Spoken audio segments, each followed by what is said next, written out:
हजार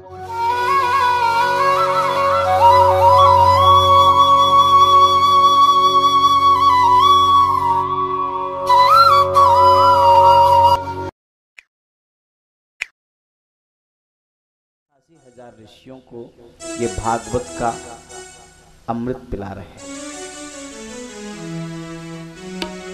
और महाराज वहीं हम लोग भी पीने के लिए चलते हैं। नैमिषे निमिष क्षेत्रे ऋषयः सौनकादयः क्षत्रं स्वर्गाय लोकाय सहस्त्र समोमासत। नैमिष यानी अनिमिष क्षेत्र है ये, और अनिमिष विष्णु का नाम है, यानी भगवान नारायण का जो क्षेत्र है उसको नैमिष क्षेत्र कहते हैं।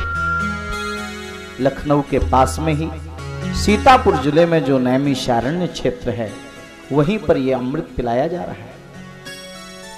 और महाराज वक्ता के आसन पर श्री सूत जी महाराज को बैठाया है।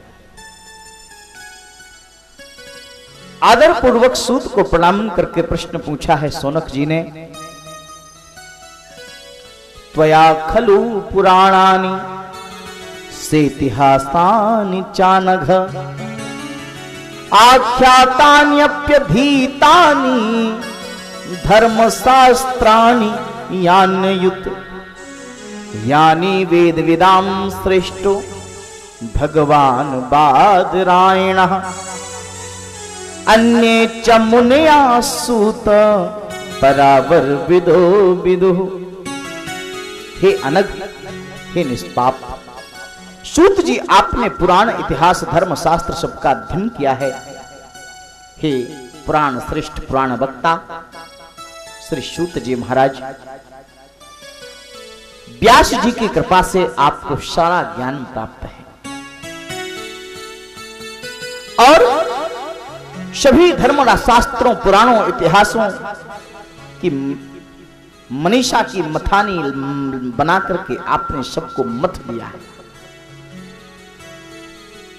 और इसलिए उसका जो सार है, उसका जो सार तत्व है, उसका जो मक्खन है, वह आप निकाल करके हमारे सामने रखिए। 6 प्रश्न पूछे हैं सौनक आदि ऋषियों ने, और यहीं से श्रीमद् भागवत की यात्रा का प्रारंभ होता है। पहला प्रश्न पूछा है सज्जनों, शास्त्रों का सार क्या है।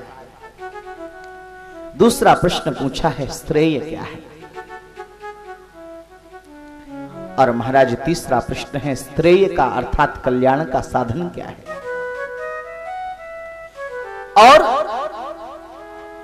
चौथा प्रश्न पूछा है भगवान के अवतार क्यों होते हैं, भगवान इस धरती पर क्यों आते हैं। पांचवा प्रश्न है अगर अवतार होते हैं तो भगवान के कौन कौन से अवतार हुए। छठवां प्रश्न है कि इस अवतार दशा में भगवान अपने चरित्र के माध्यम से धर्म क्या है दुनिया को समझाते हैं, लेकिन भगवान का जब अवतार नहीं होता है तो ये धर्म किसकी शरण में जाता है। और महाराज 6 प्रश्न किए हैं। प्रश्न किया है जिज्ञासा युक्त प्रश्न है। शतकर्म सूचको नूनम ज्ञान यज्ञा स्मृतो बुधे। भागवत ज्ञान यज्ञ सत्कर्म का सूचक है। और महाराज इसलिए क्या है, ज्ञान नित्य वस्तु है, उसका कभी अभाव नहीं होता। ज्ञान हमारा स्वरूप है, स्वरूप का कभी अभाव नहीं हो सकता। ज्ञान नित्य है किंतु ढका हुआ है। और किसने ढका है ज्ञान को, बोले अज्ञान। अज्ञानेना व्रतम ज्ञानम तेन मुह्यन्ते जंतवः। गीता के 5वें अध्याय के 15वें श्लोक में यह कहा गया। और महाराज उस ज्ञान को ढकने वाला वह अज्ञान है। और इसलिए अज्ञान है, इसलिए सद वस्तु भी है, लेकिन वह मिट भी सकता है, इसलिए असद भी है। और महाराज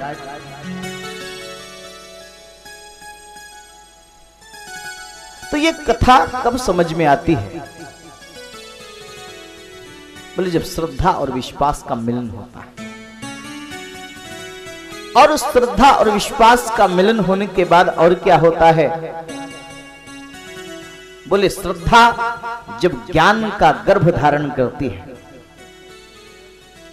श्रद्धा जब ज्ञान का गर्भ धारण करती है, तब क्या होता है? बोले तब उसके बाद विवेक नाम का बेटा पैदा होता है।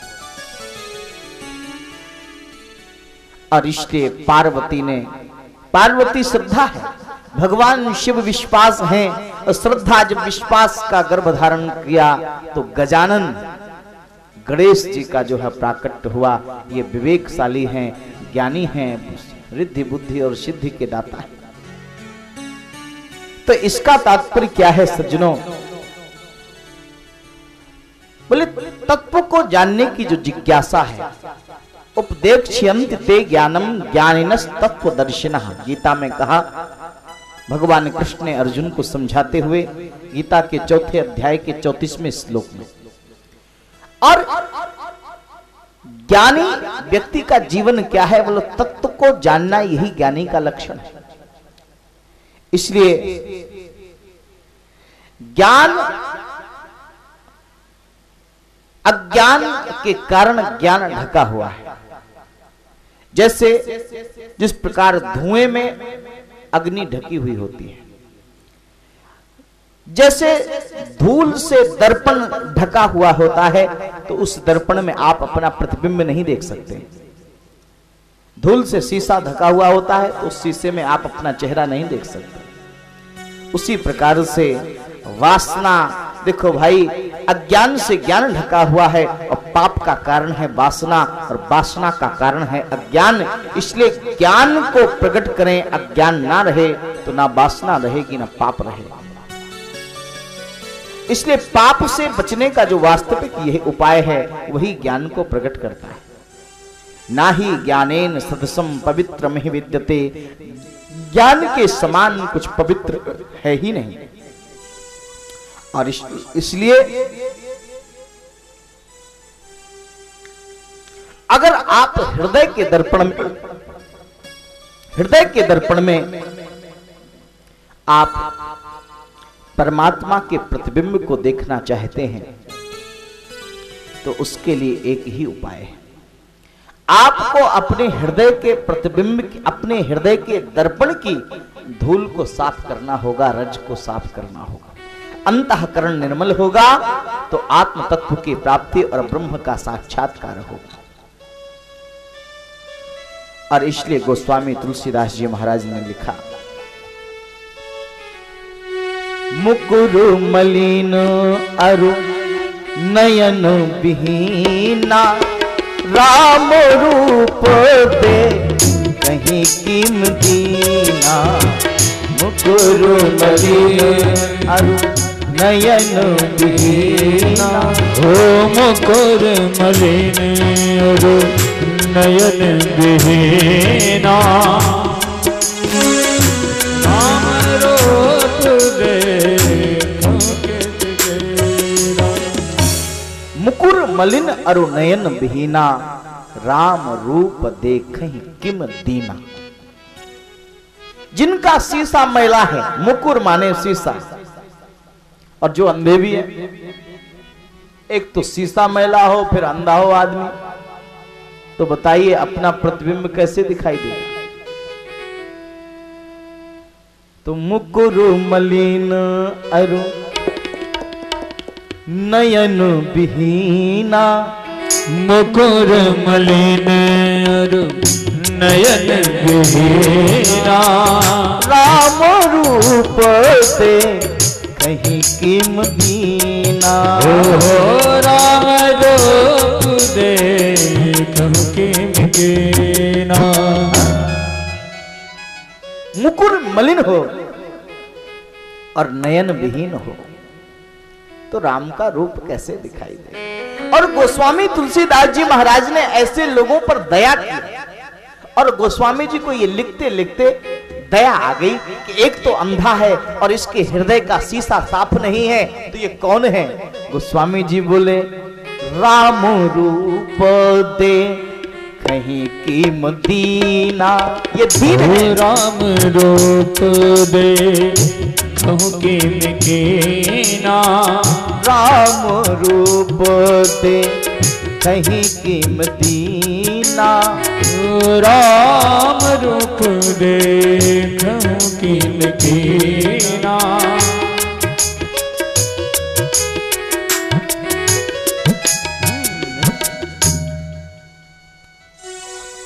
और महाराज इसलिए उर्दू के शायर ने एक शेर लिखा कि दिल के आईने में बसी है तस्वीर यार की।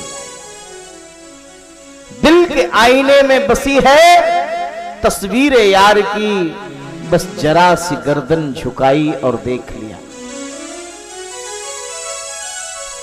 और महाराज इसलिए ये मन दर्पण है। अच्छा, ये धूल कैसे साफ होगी? इस दर्पण में जो रज जम गई है, ये जो धूल जम गई है, इसको साफ करने का उपाय क्या है? बोले पूछना पड़ेगा। और ये पूछेगा कैसे? बोले बस भगवत कथा रस का रसपान करो, ये अंतःकरण तुम्हारा निर्मल हो जाएगा। और कौन सा और दूसरा उपाय क्या है? महर्षि वेदव्यास ने पंचम स्कंध में श्रीमद् भागवत के बताया। रहु गणे तपसा न याति, नाचे जया निर्वपणात् ग्रहाद्वा, न छंदसा नैव जलाग्नि सूर्य, बिना महत पाद रजोभिषेकम। महापुरुषों के चरणों की जो रज है, उस रज का अंजन बनाओ और उस रज का अंजन बना करके अपनी नेत्रों का उन्मीलन करो। बस ये अंधत्व जो है, जो अंधापन है ना, जो वासना के कारण रतौंधी का रोग हो गया है आपको, ये रतौंधी दूर हो जाएगी और आपको प्रभु का दर्शन होने लगेगा, आत्म साक्षात्कार होने लगेगा। और इसलिए महाराज ये भागवत की कथा ही आपको ऐसी शिक्षा देती है। और देखो भाई, ये भागवत की कथा है। और इसलिए एक और बात है,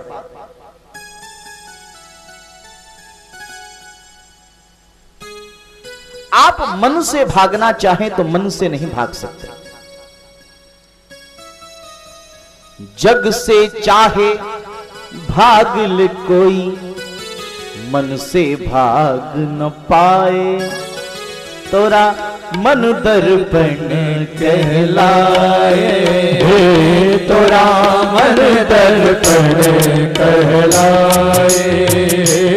तोरा मन दर्पण कहलाए। भले बुरे सारे कर्मों को, भले बुरे सारे कर्मों को देखे और दिखाए। तोरा मन दर्पण कहलाए। तोरा मन दर्पण कहलाए। भाव से तालियां बजाओ।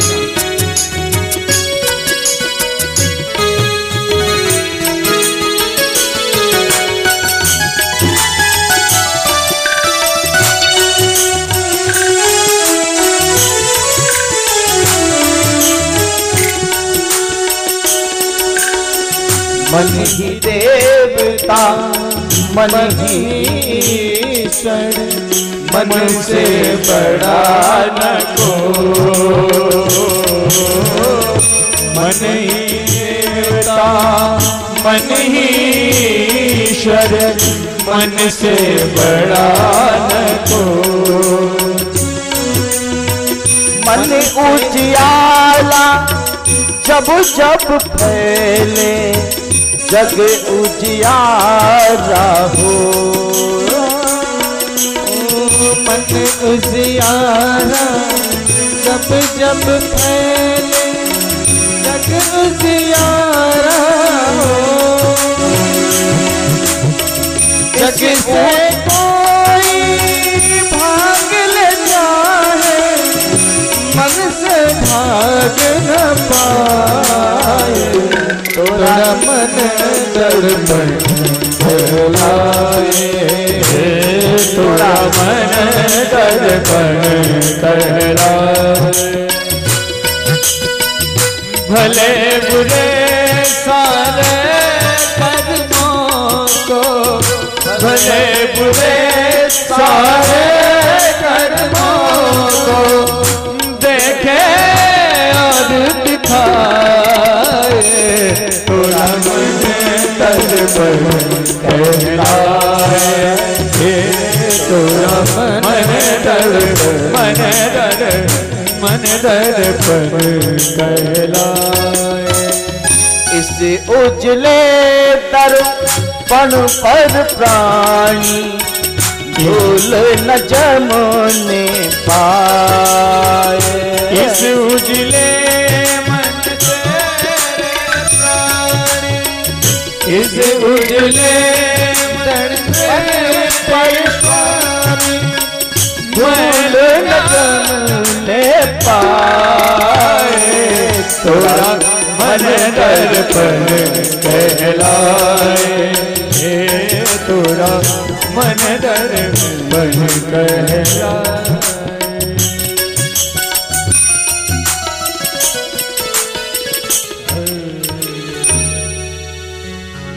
तोरा मन दर्पण कहलाए। और देखो भाई, मन की चर्चा हो रही है। किसी का उठने का मन तो नहीं कर रहा है। और अगर किसी का उठने का मन कर रहा हो इस समय, तो समझ जाओ ये करेंटली उदाहरण है कि तुम्हारे दर्पण पर, मन रूपी दर्पण पर धूल जमी हुई। ये मन तुमको उठाना चाहता है, क्योंकि मन तुम्हारा कहीं और लगा हुआ है। इसलिए तोरा मन दर्पण कहलाए। तोरा मन दर्पण कहलाए। भले बुरे सारे कर्मों को, भले बुरे सारे कर्मों को देखे और दिखाए। तोरा मन दर्पण कहलाए। तोरा मन दर्पण कहलाए। और देखो भाई, पापी की सोशलॉजी का विचार करिए। पापी कभी एकांत में रह ही नहीं सकता, क्योंकि उसका मन उसे एकांत में नहीं रहने देता, और वो भीड़ में रहने का आदी हो जाता है। फिर जब अकेला रहता है तो उसका मन उसे कचोटता है, कोसता है कि तुमने पाप किया है। उसके मन का चित्रगुप्त उसे पाप के विचित्र चित्र दिखाता है। और देखो, मन से भागने की कोशिश कोई कितना भी करे, लेकिन ये मन तुम्हें भागने नहीं देता है। इसलिए कर्म करते समय व्यक्ति को सावधानी बरतनी चाहिए। सज्जनों, कर्मण्ये वाधिका रस्ते मां फलेषु कदाचन मां कर्म फल हेतुर भूर्मा ते संगोस्त्व कर्मणि। कर्म में तेरा अधिकार है, फल में नहीं। और इसलिए भूख लगी है, भोजन मिल जाए तो खा लो, लेकिन भोजन के लिए शेर की तरह हिंसा नहीं करनी, लूटना नहीं है। जो मिल जाए उसे खाओ। कर्म करते समय सावधानी। सावधानी हटी, दुर्घटना घटी। और महाराज, जिसका कर्म है उसका फल उसी को मिलेगा। जिसका कर्म है उसका फल उसी को मिलेगा, किसी और को नहीं। कर्म प्रधान, कर्म प्रधान विश्व रचिरा था। कर्म प्रधान विश्व रचिरा था। कर्म प्रधान विश्व रचिरा था। कर्म प्रधान विश्व रचिरा था। जो जस कराई सो तस फल चाखा। जो जस कराई सो तस फल चाखा। कर्म प्रधान विश्व रचिरा था। कर्म प्रधान विश्व रचिरा। जिसका कर्म है उसी को उसका फल मिलेगा।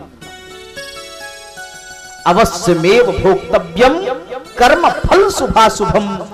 अवश्य ही भोगना पड़ेगा, और जिसका है उसी को भोगना पड़ेगा। एक बात बताऊं,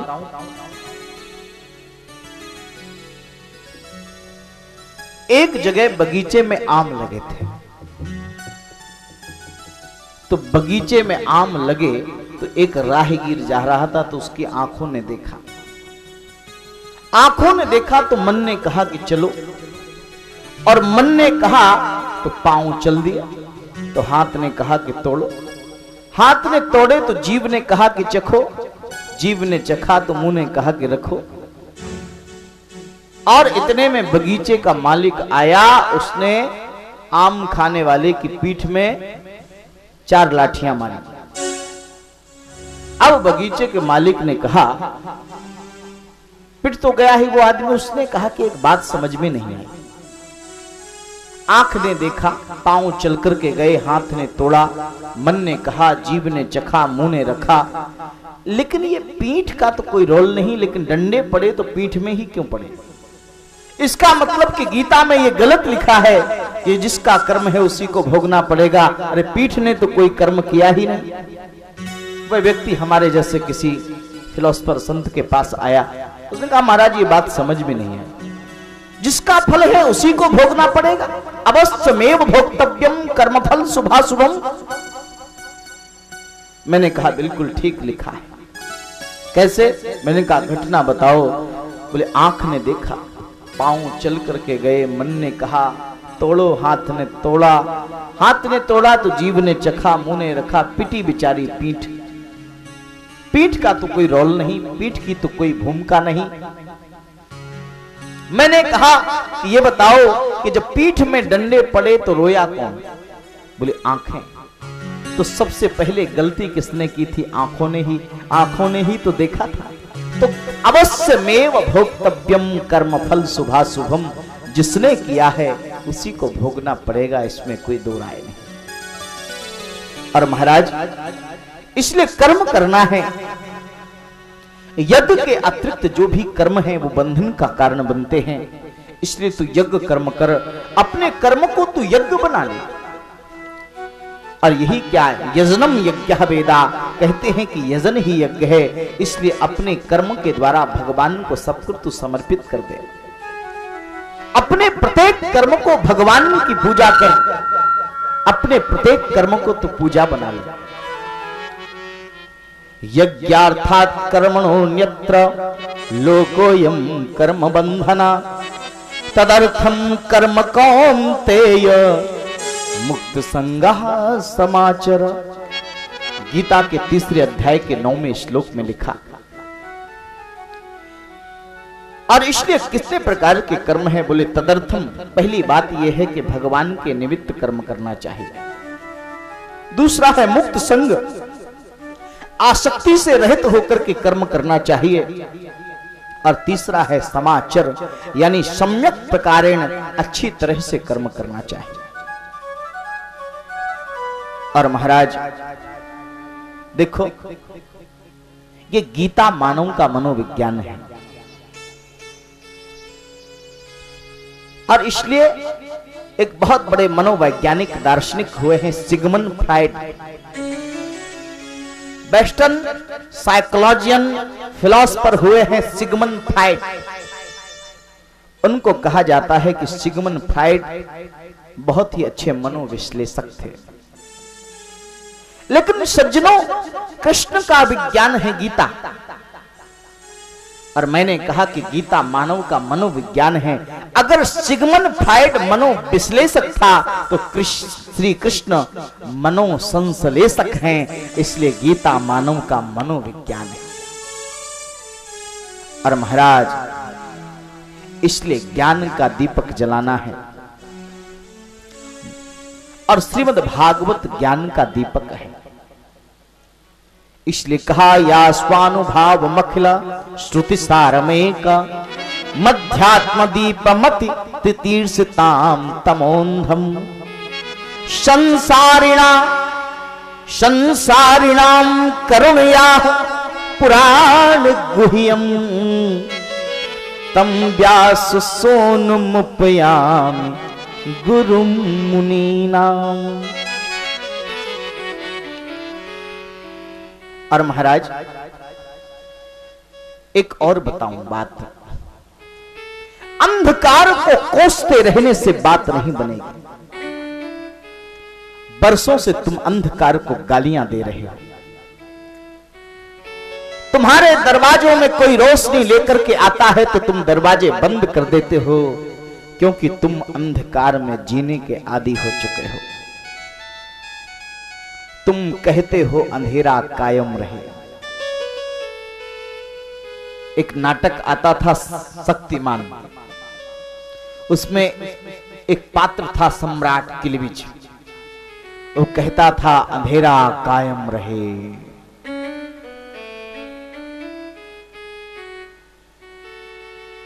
और इसलिए तुम अंधकार में जीने के आदी हो चुके हो। तुम्हारे दरवाजे में कोई रोशनी लेकर के आता है तो तुम घर के दरवाजे बंद कर लेते हो।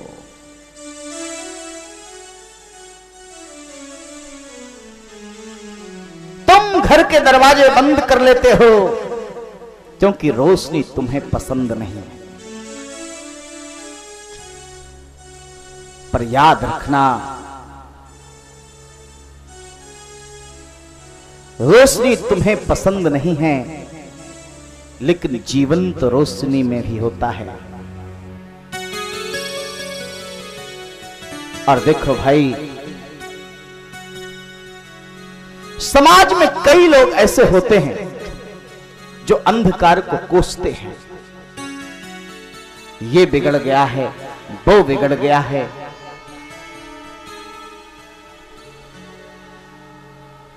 ये बिगड़ गया है, वो बिगड़ गया है, सब कुछ बिगड़ गया है। कोई कहता है कि राजनीति की दिशा बिगड़ गई है, कोई कहता है अध्यात्म की दिशा बिगड़ गई है, कोई कुछ कहता है, कोई कुछ कहता है। अरे प्यारे भाइयों, बिगड़ा तो सब कुछ है, लेकिन तूने क्या कोई बनाने का प्रयास किया? तुम अंधकार को बरसों से गालियां दे रहे हो, तुमने कभी क्या प्रकाश पैदा करने की कोशिश की? अरे तुमने अगर एक दीपक जलाया होता, एक दीपक जलाने का अगर तुमने साहस किया होता तो बरसों का अंधेरा गायब हो जाता और ये दुनिया रोशनी से जगमगा जाती। लेकिन तुम तो अंधकार को गालियां देने में ही अपना समय बर्बाद कर रहे हो। इसलिए अंधकार को गालियां देने से अच्छा है, it is better to light a candle than cursing the darkness. अगर तुम अंधेरे को दूर करना चाहते हो तो इस अंधेरे को दूर करने के लिए तुम्हें एक रोशनी पैदा करनी होगी। और समाज में जो अज्ञान का अंधेरा है, इस अज्ञान के अंधेरे को दूर करने के लिए एक अध्यात्म का दीपक प्रज्वलित किया है, महर्षि व्यास ने, इसलिए इसको श्रीमद् भागवत महापुराण कहा गया। मध्यात्म दीपमति तितीर्षताम तमोंधम, इस तम अंध को दूर करने के लिए, इस अज्ञान अंध को दूर करने के लिए अध्यात्म का दीपक प्रज्वलित किया है महर्षि बादरायण ने। ये तुम्हारे हृदय में छाए हुए अज्ञान को दूर करेगा। और देखो भाई, गुलाबों की बरसात नहीं होती है, गुलाबों की खेती करनी पड़ती है। अंधकार को मिटाने के लिए प्रयास करना पड़ता है। और देखो, इसलिए निराश होने की आवश्यकता नहीं है। क्यों? क्योंकि अगर निराशा जीवन में एक बार आ गई तो फिर हम कुछ कर नहीं पाएंगे।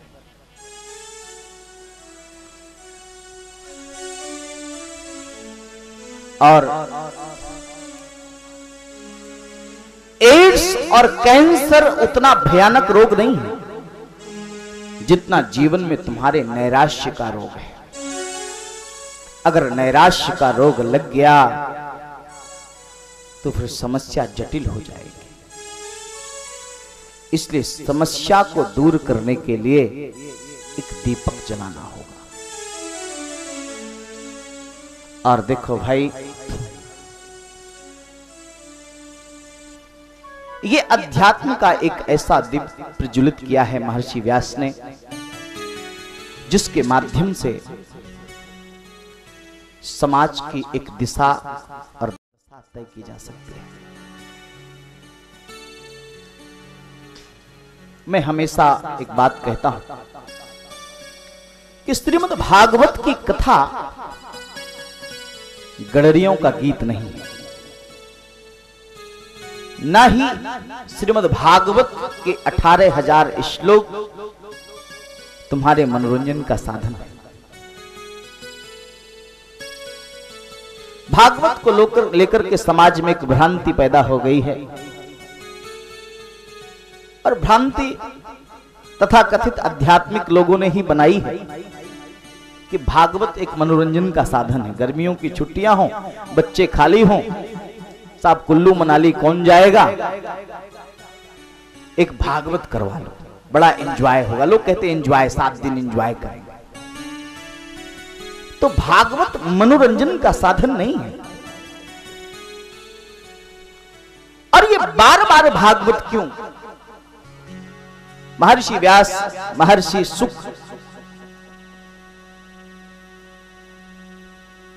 वेद विद्या संपन्न, ब्रह्म साक्षात्कार संपन्न, ब्रह्मविद वरेण्य, अमलात्मा महामुनिंद्र आचार्य शुकदेव ने परीक्षित को कहा कि पिबत भागवतम रसमालयम, बार बार पियो।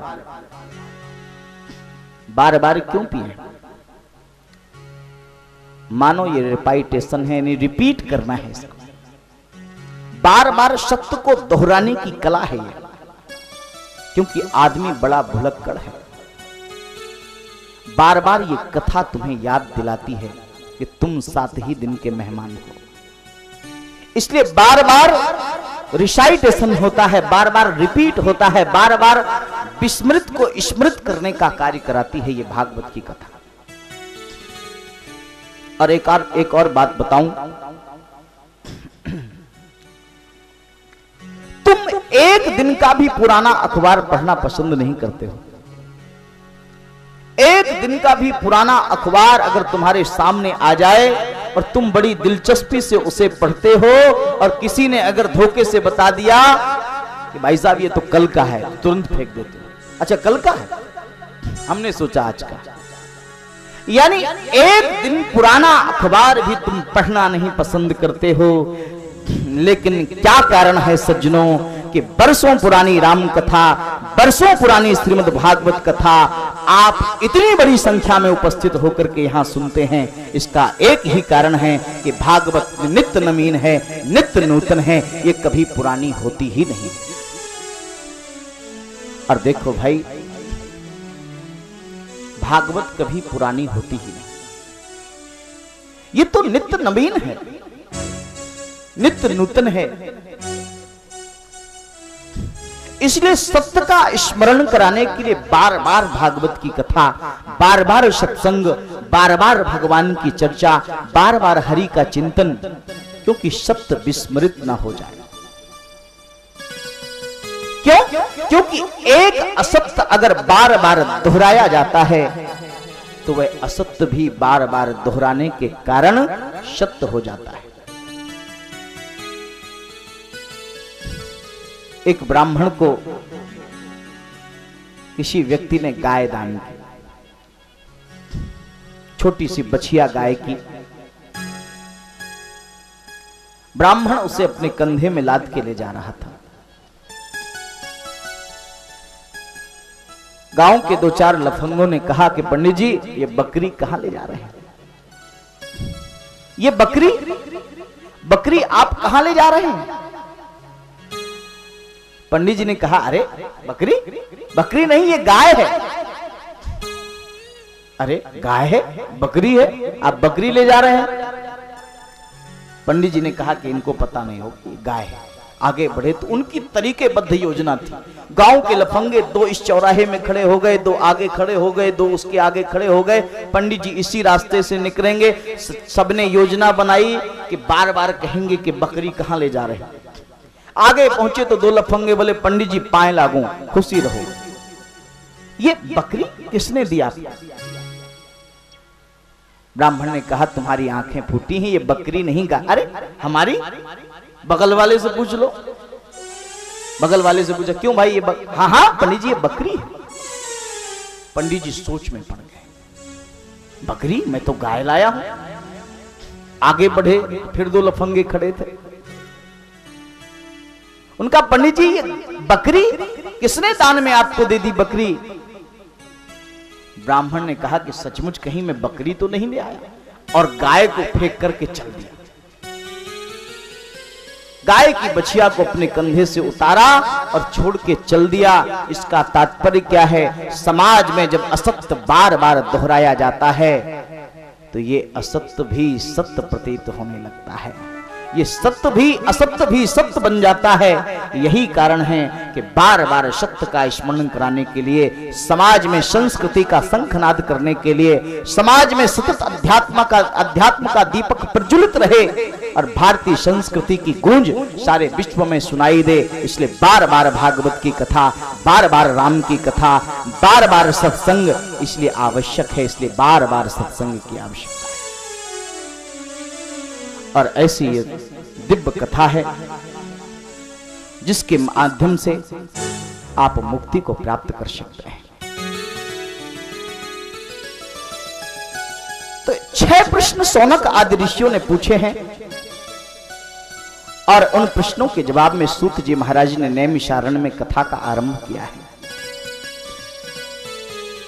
प्रथम 2 श्लोक में आचार्य सुखदेव जी महाराज को वंदन किया है, क्योंकि उन्होंने भागवत का ज्ञान श्री सुखदेव जी से पाया है और सुखदेव जी महाराज गुरु हैं।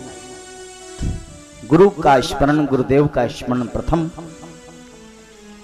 और इसलिए कहा, यम प्रवजंत मनुपेतमपेत कृत्यम द्विपायनो विरह कातर आजुहाव पुत्रेति तन्मयतया तरभो भुनेदु तम सर्वभूत हृदयम मुनिमानितोस्मि। प्रथम श्लोक में विरागी सुखदेव की वंदना की है और मुनि है।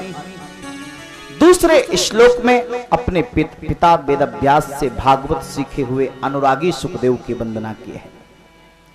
और महाराज दूसरे श्लोक में कहा, यह स्वानुभाव मखिला स्तुति सार में का मध्यात्म दीपमति तितीर्षिताम तमोन्धम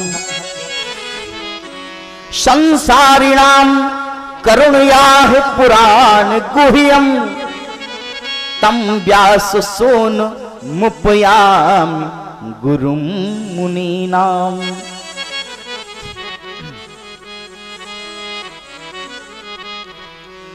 वंदना करने के बाद सूत जी महाराज ने कहा, हे ऋषि श्रेष्ठों, तुमने बड़ा सुंदर प्रश्न किया है। तुमने जगत का कल्याण करने वाला प्रश्न पूछा है और जीवन में जो नूतन ला देते हैं, नव प्रभात को लाते हैं, यानी कल्याण का मार्ग जो जीवन में प्रशस्त करते हैं, तुमने ऐसे प्रश्नों को पूछा है। और महाराज, मनुष्य का परम धर्म क्या है? बोले, जिसका आचरण करने से परमात्मा में भक्ति हो जाए, वही मनुष्य का परम धर्म है। और महाराज, इसलिए कहा, चार पुरुषार्थ हैं भारतीय दर्शन में। इंडियन फिलॉसफी के अंतर्गत धर्म, अर्थ, काम और मोक्ष, चार पुरुषार्थों की कल्पना की गई। और चारों पुरुषार्थों का हेतु क्या है? चारों पुरुषार्थों का प्रयोजन क्या है? चारों पुरुषार्थों का उद्देश्य क्या है? चारों पुरुषार्थों का टारगेट क्या है? बस एक ही टारगेट है, धर्मस्य है पवर्गस्य नार्थो अर्थो विकल्पते नार्थस्य धर्म कांतस्य कामो लाभाय ही स्मृतः। धर्म का हेतु क्या है? बोले, धर्म मोक्ष के लिए है। लेकिन विडंबना है कि समाज ने धर्म को अर्थ के लिए ले लिया है। समाज धर्म का हेतु अर्थ को समझ बैठा है, इसलिए धर्म की गाय को बहुत दुहा है लोगों ने।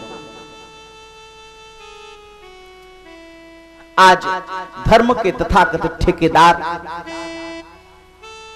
जो अपने आप को धार्मिक कहते हैं सज्जनों, उन्होंने धर्म की गाय का दोहन किया है। और ये धर्म की गाय का दूध दुहते दुहते महाराज इतना दुहा है कि अब ये धर्म की गाय दुबली हो गई है। इसको पोषित के नहीं किया, खाद पानी, ये भूसा चारा जो इसे देना चाहिए, तो धर्म को धर्म के ठेकेदारों ने पोषित नहीं किया, बल्कि धर्म का दोहन किया, क्योंकि उन्होंने धर्म का हेतु, धर्म का प्रयोजन अर्थ को माना, पैसे को माना। और आज का सबसे बड़ा जटिल और ज्वलंत प्रश्न है, अध्यात्म के पथ पर, दौलत पर दौड़ता हुआ भारत। इसलिए अध्यात्म पथिकों को भी ये विचार करना होगा कि धर्म का हेतु अर्थ नहीं है। और देखो भाई, हमारे देश में हर चीज का व्यवसायीकरण हुआ। शिक्षा का भी व्यवसायीकरण दिया, शिक्षा भी सरकार ठेके में देती है। हर चीज का ठेका होने लगा है। धर्म का व्यवसायीकरण, राजनीति का व्यवसायीकरण और शिक्षा का व्यवसायीकरण, अपराधों का राजनीतिकरण, तो इसी प्रकार से धर्म भी बिका। और धर्म बिका हो या ना बिका हो, लेकिन लोगों ने खरीदने और बेचने की कोशिश की। यही कारण है कि धर्म का ह्रास हुआ और भारतीय वैदिक सनातन परंपरा को जिस स्तर पे होना चाहिए उस स्तर पे नहीं हुई। होने के बावजूद भी हम पीछे रह गए। और सज्जनों,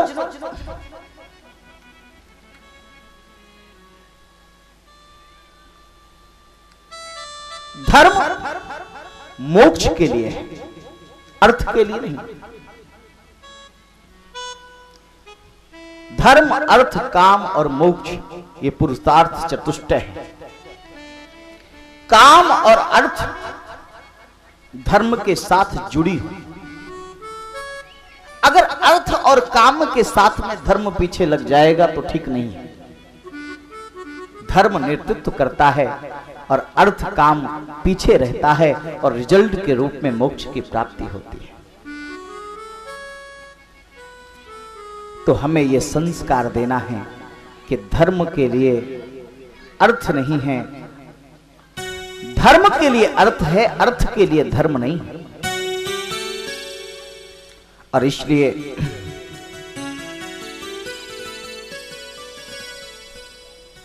सो धन धन्य प्रथम गति जागी।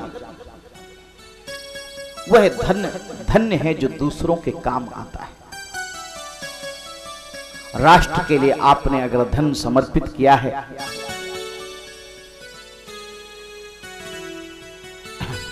एक बार जब इस देश में कारगिल का युद्ध हुआ, मैं उस समय हाई स्कूल में पढ़ता था, 10वीं की परीक्षा दे रहा था। अटल जी प्रधानमंत्री हुआ करते थे।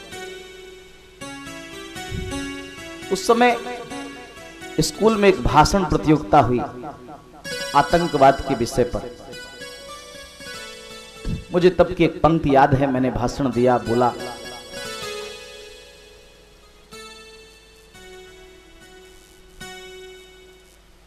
कि चाउमीन, बर्गर और पिज्जा हम सब खाना छोड़ेंगे। चाउमीन, बर्गर और पिज्जा हम सब खाना छोड़ेंगे। पापा हमको पैसे दे दो, हम गुल्लक में जोड़ेंगे।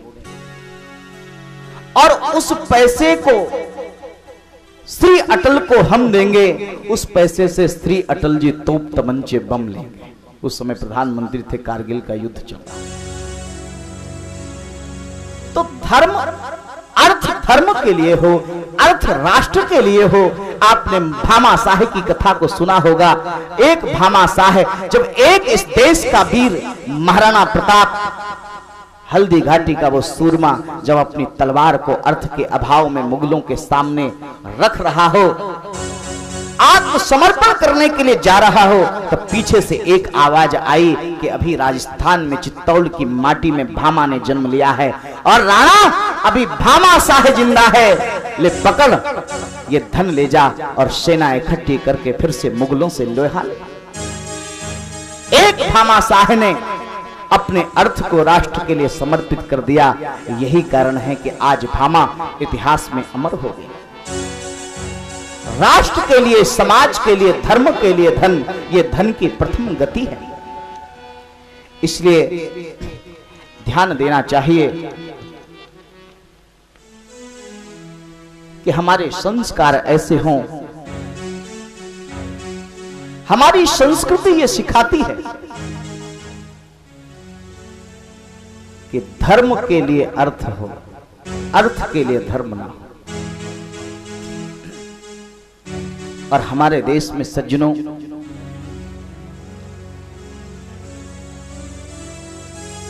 माता पिता ये शिक्षा देते हैं और कहा गया कि कै जननी के भक्त जन, कै दाता के सूर, ना ही तो जननी बांझ रहे, काहे गमावे नूर। ऐसे राष्ट्रभक्त, ऐसे समाज सेवक पैदा करने होंगे हमें, और उनके लिए संस्कार निर्मित करना होगा, संस्कार देना होगा। देखो भाई, तुम अपने बच्चों को रोटी ना दे पाओ तो चलेगा। अगर तुमने अपने बालकों को रोटी नहीं दे पाई तो चल जाएगा, लेकिन अगर तुम आने वाली पीढ़ी को संस्कार नहीं दे पाए तो देश की आने वाली पीढ़ी तुम्हें कभी माफ नहीं कर पाएगी। इसलिए संस्कार देना आवश्यक है। और ये संस्कारों का अभाव है कि सज्जनों, इस देश में वृद्धाश्रम खुलते जा रहे हैं। जिन माता पिता ने 5-5 बच्चों को पाल लिया, आज 5 बच्चे भी मिलकर के एक बुढ़ी और एक बुढ़े को पालने में अक्षम है। ये संस्कारों का अभाव है। समाज में नैतिक पतन हो रहा है, इसका ये संकेत है। और देखो भाई, हमारे धर्म में वानप्रस्थ आश्रम की जगह तो है, लेकिन वृद्धाश्रम हमारी संस्कृति के लिए कलंक है। जिस माँ बाप के जवान बेटे हों, क्या उन्हें भी वृद्धाश्रम में जाना होगा? नींद अपनी भुला के सुलाया हमको, नींद अपनी भुला के सुलाया हमको, आंसू अपने गिरा के हंसाया हमको। दर्द कभी न देना उन हस्तियों को, मेरे कन्हैया ने माँ बाप बनाया जिनको।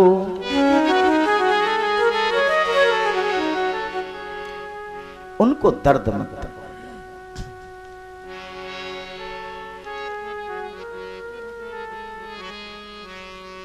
देखो, जीवन में दो स्त्रियां व्यक्ति के जीवन में आती हैं, एक मां और एक पत्नी।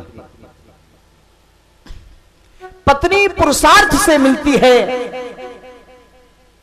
और मां भाग्य से मिलती है। तुम पत्नी का चयन करते हो और मां तुम्हें भगवान की कृपा से प्राप्त होती है। इसलिए पुरुषार्थ से मिलने वाली चीज के लिए भाग्य से मिलने वाली चीज को ठुकरा मत देना। याद रखना, देश के नौजवानों को ललकार रहा हूं, जवानी अगर मेरी बात को सुन रही हो तो ध्यान से सुने। याद रखना, स्वयं गीले में सोती थी, सूखे में सुलाया तुझको। स्वयं गीले में सोती थी, सूखे में सुलाया तुझको। तू कितना नालायक बेटा है, आज मां की आंखें गीली करता है। तू कितना नालायक बेटा है, आज मां की आंखें गीली करता है। वृक्ष बूढ़ा ही सही, अगर वृक्ष बूढ़ा ही सही, अगर फल नहीं तो छाया तो देगा। वृक्ष बूढ़ा ही सही, अगर फल नहीं तो छाया तो देगा। इसलिए आंगन में लगाए रखना। अगर मां बूढ़ी ही सही, कुछ काम नहीं कर सकती तो कम से कम छाया तो देगी, आशीर्वाद तो देगी। इसलिए ध्यान रखना, यह सत्यम शिवम सुंदरम की संस्कृति है। कलाकार, पत्रकार, कथाकार ये समाज के प्रहरी होते हैं। समाज को चेतना देना इनका काम है। संत भी समाज का प्रहरी होता है। समाज की चेतना को जागृत रखना यह संत का कार्य है। सज्जनों, आप नीचे बैठे हैं, मैं चौकी पर बैठा हूं। जमीन पर बैठने वाला व्यक्ति जमींदार होता है और चौकी पर बैठने वाला व्यक्ति चौकीदार होता है। और चौकीदार का अर्थ है कि संत समाज का प्रहरी होता है, संत समाज का दिया हुआ खाता है। इसलिए उसकी ये ड्यूटी बनती है, उसका ये कर्तव्य बनता है कि वह समाज की चेतना को जागृत करने के लिए संघर्ष करता रहे। उसे समाज को झकझोरना होगा, उसे समाज की सुप्त चेतना को जागृत करना होगा, तभी वो ठीक से अपने कर्तव्य का निर्वहन कर पाएगा। इसलिए याद रखो, संस्कारों का अभाव न हो जाए। मां बाप की सेवा, समाज की सेवा, राष्ट्र धर्म, ये हमारे लिए कहीं ज्यादा बढ़ करके है। यही हमारी पूजा है, यही हमारी इबादत है, यही हमारी नमाज है, यही हमारा सजदा है, यही हमारी प्रार्थना है। हर बात को तुम भूलो भले, बात को भूलो भले, माँ बाप को मत भूलना। उपकार तो इनके लाखों हैं, उपकार तो इनके लाखों हैं, इस बात को मत भूलना।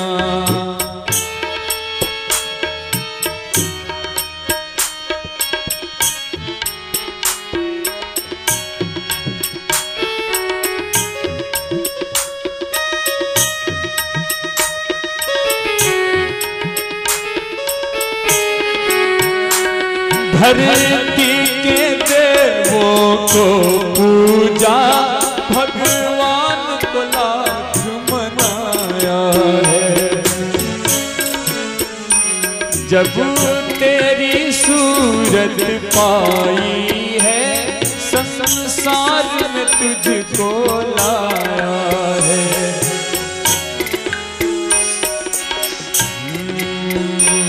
धरती के देवों को पूजा, भगवान को लाख मनाया है। तब तेरी सूरत पाई है, संसार में तुझको बुलाया है। इन पावन लोगों के दिल को, इन पावन लोगों के दिल को पत्थर बन कर मत तोड़ना हो।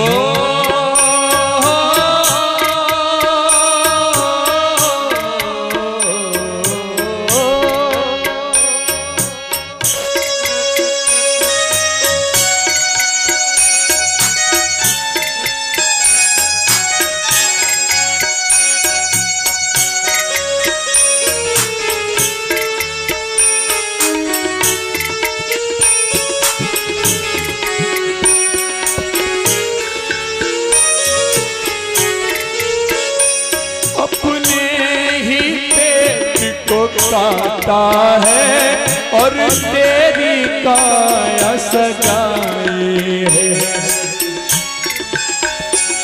अपना हर दौर खिलाया है।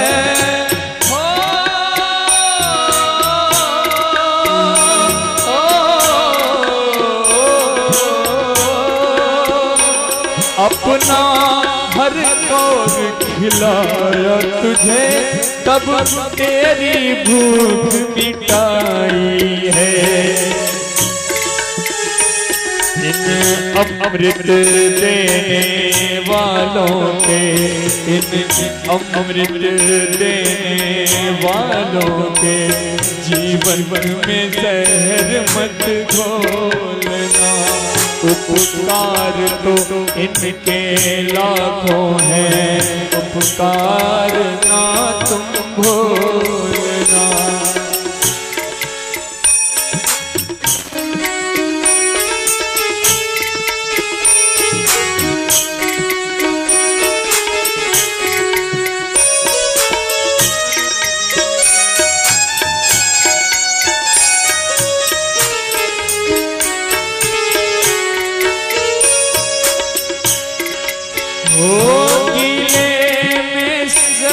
ही सोए हैं, सूखे में तुझको सुलाया है।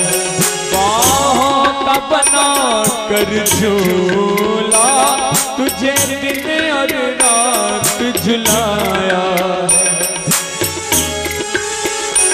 इन निर्मल निश्चल आँखों में, इन निर्मल निश्चल आँखों में एक आंसू भी मत घोलना।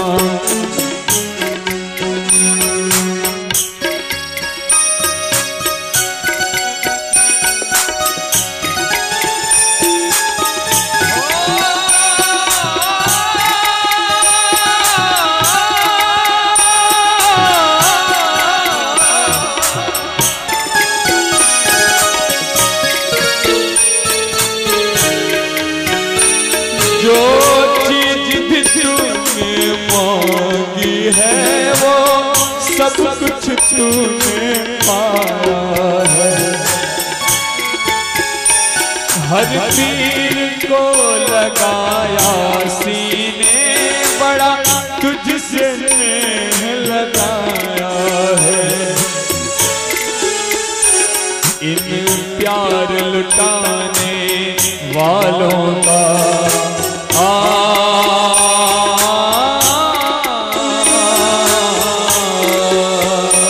इन प्यार लुटाने वालों का तुम प्रेम प्यार मत भूलना। उपकार तो इनके लाखों हैं, उपकारों को मत भूलना, हर बात को तुम भूलो भले, माँ बाप को मत भूलना, माँ बाप को मत भूलना, माँ बाप को मत भूलना। जीवस्व तत्व जिज्ञासा। जीवन का लक्ष्य है तत्व की जिज्ञासा, तत्व को प्राप्त करना।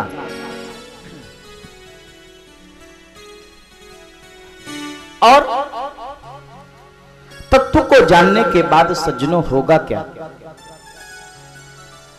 बदंति तत्त्वविदः तत्त्वं यजगान मद्वयम् ब्रह्मेति परमात्मेति भगवानिति शब्दते। तत्व को जानने वाला ही तत्वमय हो जाएगा। जैसे वेदांत कहता है ब्रह्मविद ब्रह्मैव भवति।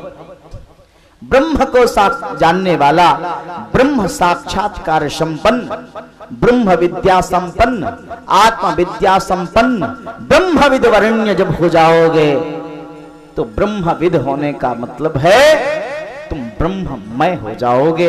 आत्म तत्व को जानने के बाद शरीर और आत्मा का तुम्हें अलग अलग भान और ज्ञान नहीं होगा। अभी तुम शरीर के परिचय को ही अपना परिचय मानते हो, लेकिन तुम्हारा यह परिचय सही नहीं। तुम शरीर नहीं हो, क्योंकि शरीर की सत्ता यहां तक है और आत्मा की सत्ता वहां तक है। और ये आत्मा जब परमात्मा से मिल जाएगा, कल मैंने निवेदन किया था कि कोई सद्गुरु तुम्हारा घूंघट उठा करके तुम्हारा परिचय तुम्हारे प्रीतम से करवा देगा। बस तुम्हारा मिलना जहां हो गया वहां तुम्हारा परिचय बदल जाएगा। जैसे किसी नवोदित नवोद्या दुल्हन का जब विवाह नहीं होता है तब उससे अपना परिचय पूछो तो वो अपना परिचय बताती है, ये मेरा घर है, ये मेरे पिता हैं, ये मेरे भाई हैं। और जब उसी का विवाह हो जाता है, पानी ग्रहण संस्कार हो जाता है, तब उसका परिचय बदल जाता है। उससे पूछो, हाँ वो मेरा मायका था, ये मेरा घर है, ये मेरे ससुर हैं, ये मेरे पति हैं। तो कोई सद्गुरु तुम्हारा घूंघट उठा करके तुम्हारा परिचय तुम्हारे प्रीतम से करवा देगा तो तुम्हारा भी परिचय बदल जाएगा। फिर तुम शरीर को, धन को, मकान को, दुकान को, पद को, प्रतिष्ठा को अपना परिचय नहीं मानोगे, फिर तुम आत्मा को अपना परिचय मानोगे, क्योंकि तुम्हारा मिलना प्रीतम से हो चुका है। और महाराज, इसलिए गोस्वामी तुलसीदास जी महाराज ने भी रामचरितमानस के अयोध्या कांड के 126 में दोहे की नीचे की दूसरी पंक्ति में लिखा, इसी बात को संकेत करते हुए पूज्य गोस्वामी जी महाराज लिखते हैं, सोई जाने जेहु देये जनाई, सोई जाने देये जनाई, जानत तुम ही हो ये जाई, हो जानत तुम ही हो ये जाई, सोई जाने जही दे जनाई, सोई जाने दे जनाई। उसको जानने के बाद तुम वैसे ही हो जाते हो। तुम अपने अस्तित्व का अनुभव अलग नहीं कर पाओगे। जैसे बूंद सागर में मिल करके सागर बन जाती है, सारी नदियां उमड़ करके सागर में मिल जाकर के समुद्र बन जाती हैं, उनका मीठा पानी भी खारा हो जाता है। ठीक उसी प्रकार से तुम बूंद हो, वो सिंधु है, मिल जाएगी। तुम्हारा ये बिंदु जब सिंधु में मिल जाएगा तो सज्जनों तुम्हारा अस्तित्व विसर्जित हो जाएगा। जब तक तुम्हारा अस्तित्व विसर्जित नहीं होगा तुम जब तक अपने आप को खो नहीं दोगे तब तक तुम्हें परमात्मा की प्राप्ति नहीं होगी, अर्थात आत्मदर्शन नहीं होगा। तुम आत्म तत्व को उपलब्ध नहीं हो पाओगे। तो अस्तित्व का विसर्जन, और ये भागवत की कथा तुम्हें अस्तित्व का विसर्जन करना सिखाती है। इसलिए परमात्मा का स्मरण, परमात्मा का श्रवण, परमात्मा का कीर्तन, ये तुम्हारे अस्तित्व के विसर्जन में सहायक होगा। तुम्हें अपनी विस्मृति होगी और परमात्मा की स्मृति हो जाएगी।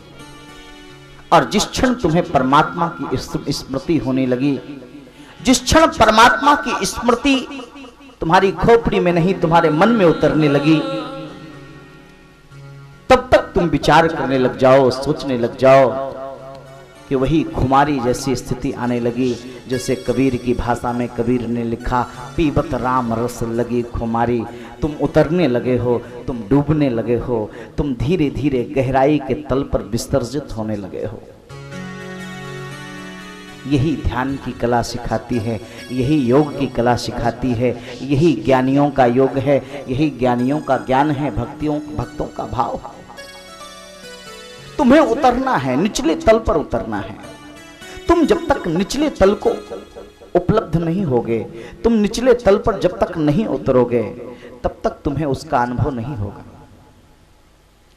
इसलिए निचले तल पे उतर करके वैनम्र का परिचय देते हुए अहम को विसर्जित करो और तादात्म्य कर लो, एकैक कर लो, और तुम्हारा परमात्मा और आत्मा से एकैक हो जाएगा, एकता स्थापित हो जाएगी, एक रूपता हो जाएगी। जैसे हमारा वेदांत कहता है, एकम ब्रह्म द्वितीयो नास्ति।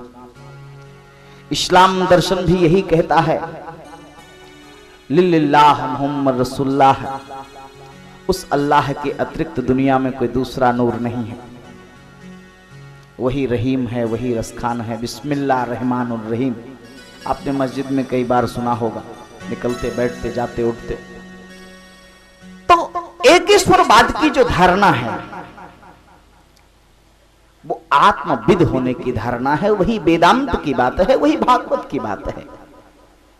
क्योंकि भागवत वेद और उपनिषदों का सार है। वेदोपनिषदाम सारात जाताम भागवती कथा। ये वेद और उपनिषद का अर्क है, एसेंट है, सार है।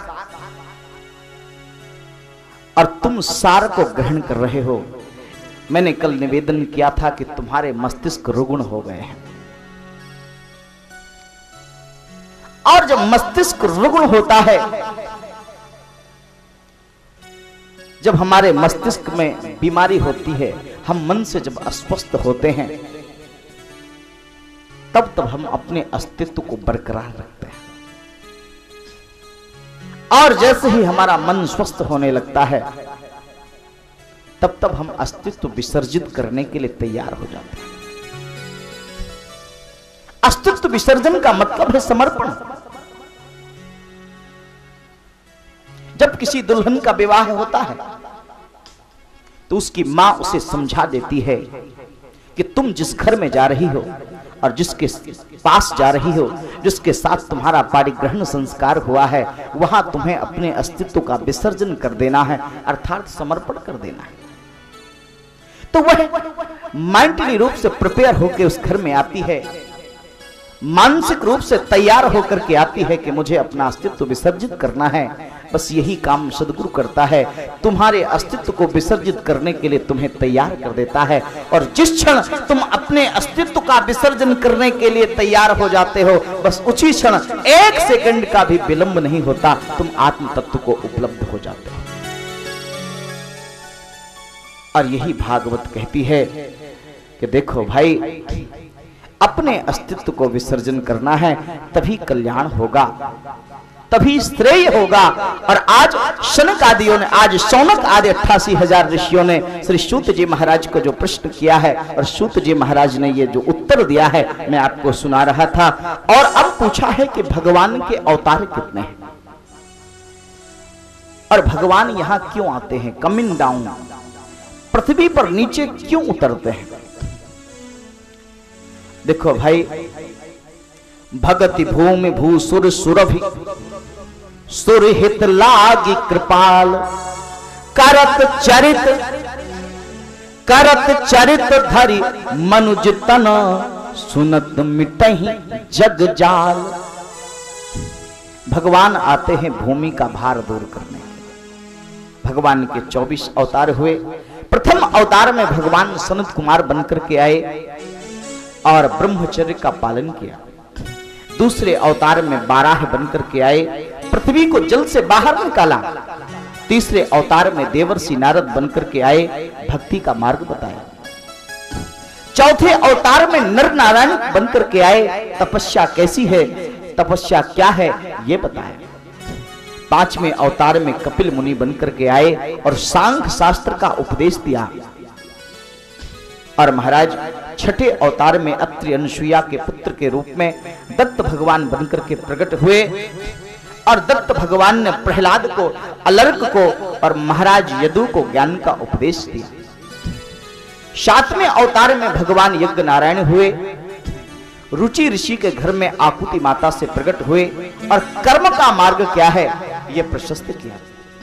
आठवें अवतार में नाभि राजा के घर मेरु देवी से भगवान ऋषभ देव प्रकट हुए, जो हमारे जैन भाइयों के प्रथम तीर्थंकर कहलाए। जैनियों का उद्गम ऋषभ देव से प्रारंभ होता है। और महाराज नौवें अवतार में भगवान पृथु बनकर के आए। राजा का धर्म क्या है, राज धर्म क्या है, एडमिनिस्ट्रेशन क्या है, प्रशासन क्या है, यह समझाया। नौवें अवतार में पृथु बनकर के राजा का धर्म समझाया। 10वें अवतार में मत्स्य बनकर के आए सत्यव्रत मनु को औषधियों और सप्त ऋषियों की रक्षा करके प्रलय से बचाया। और महाराज 11वें अवतार में कूर्म बने, यानी कछुए बने। समुद्र मंथन की कथा में पर्वत को अपने ऊपर पीठ पे रखा और समुद्र मंथन करके देव और देवताओं को अमृत पिलाया। 12वें अवतार में धनवंतरी बनकर के प्रकट हुए और समुद्र से अमृत का कलश लेकर के उत्पन्न हुए। और महाराज इसके बाद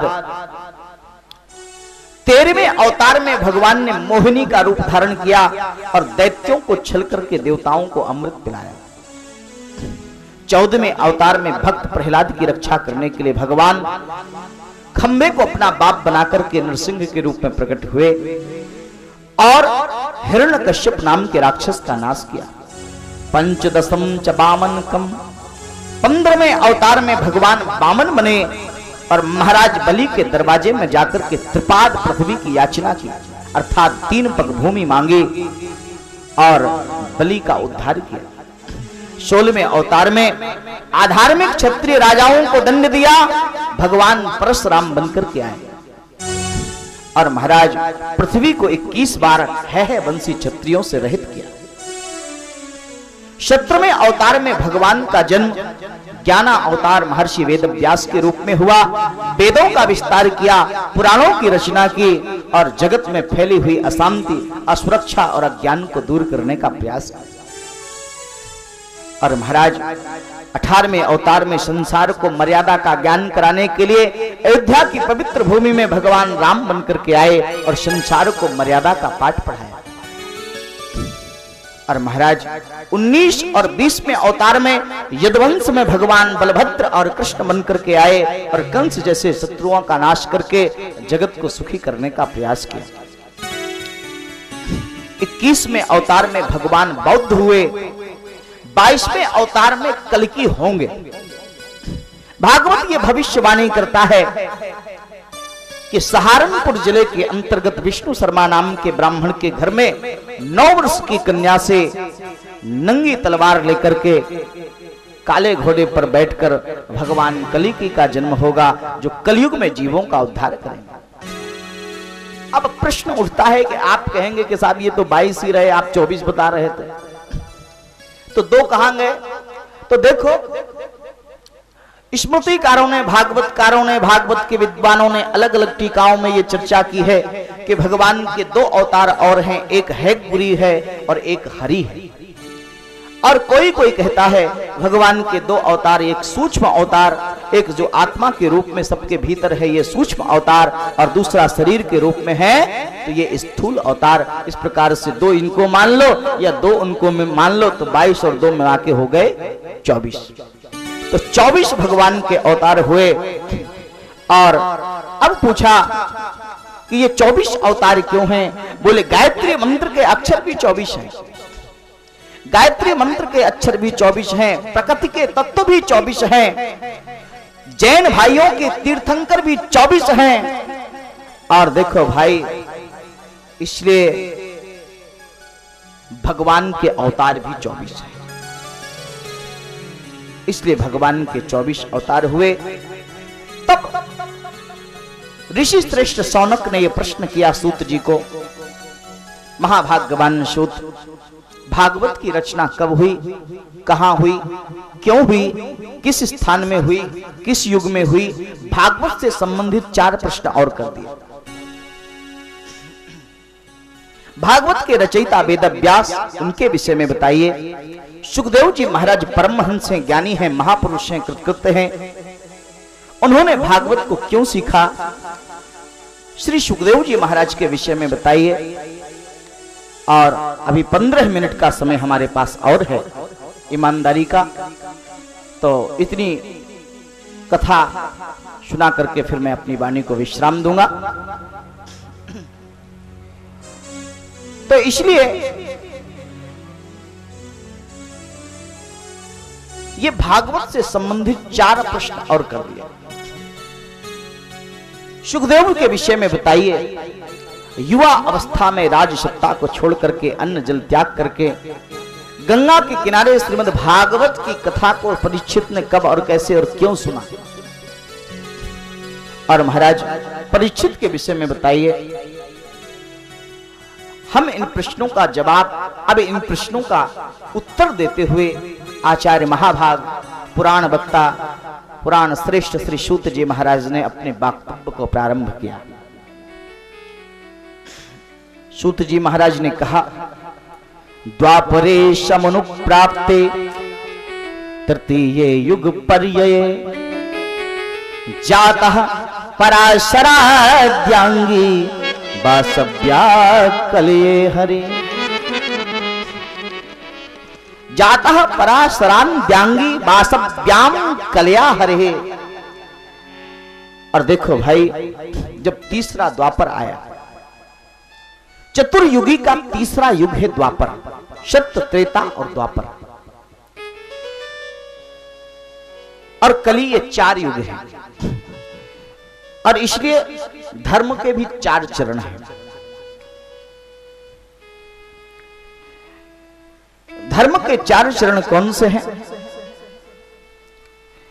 बोले धर्म के 4 चरण हैं सत्य, तप, पवित्रता और दया। तो धर्म के भी 4 चरण हैं और 4 युग भी हैं। तो कहने का तात्पर्य है सज्जनों कि धर्म का जो पहला चरण है वो सत्य है। भागवत में यह कहा गया कि असत्य के समान कोई धर्म नहीं और असत्य के समान कोई अधर्म नहीं और सत्य के समान कोई धर्म नहीं। तो सत्य पहला चरण है। धर्म का दूसरा चरण है सज्जनों तपस्या। और तपस्या का अर्थ यह नहीं कि जंगल में चले जाओ, धूप में बैठ जाओ, गर्मी में बैठ जाओ, ऐसा नहीं। तपस्या का अर्थ है गृहस्थ आश्रम का पालन करते हुए समाज को लिए जीना, लोगों की सेवा करना, भगवान का भजन करना, अपने इस शरीर को भगवत श्रवण, भगवत सेवा एवं दीन दुखियों की सेवा में समर्पित कर देना, यही तप है। तीसरा चरण है पवित्रता। पवित्रता बाहर की नहीं, भीतर की होनी चाहिए, इसलिए इसको शुचिता भी कहा गया और शौच भी कहा गया। शौच का अर्थ है कि भीतर की पवित्रता, पवित्रता भीतर से होना चाहिए, इसलिए पवित्रता पर बहुत जोर दिया। और इसके बाद चौथा चरण जो है वो दया है। धर्म का चौथा चरण है दया। दया होगी तभी दान होगा। दया धर्म का मूल है, पाप मूल अभिमान। तुलसी दया न छोड़िए जब तक घट में प्राण। और देखो भाई, तो क्या हुआ, जब सत्य युग पूरा होता है तो धर्म का एक चरण कट जाता है जो सत्य होता है। जब त्रेता आता है तो धर्म का दूसरा चरण कट जाता है,